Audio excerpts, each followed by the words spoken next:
Hi నమస్తే అండి. ఈరోజు మన కిచెన్లో కొత్తగా డ్రై ఆనియన్ పచ్చడి చేయడం చూపిస్తున్నాను. సో చాలా బాగుంటుంది. కూరలు ఏమి తినబుద్ధి కానప్పుడు ఒక్క 10 నిమిషాల్లో చేసుకోవచ్చు.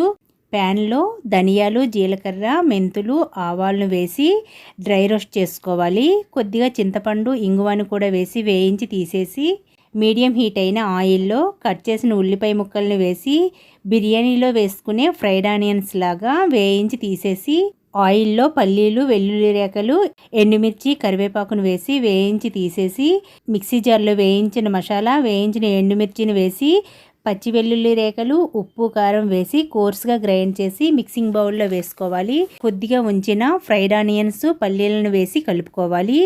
ఇంతేనండి, స్పైసీగా డ్రై ఆనియన్ పచ్చడి రెడీ. ఈ పూర్తి వీడియో శ్రీ సత్య రెసిపీస్ మన యూట్యూబ్ ఛానల్లో చూడండి. ఈ వీడియో లింక్ కింద ఇస్తున్నాను. ఈ వీడియో మీకు నచ్చినట్లయితే ప్లీజ్ లైక్, షేర్, సబ్స్క్రైబ్.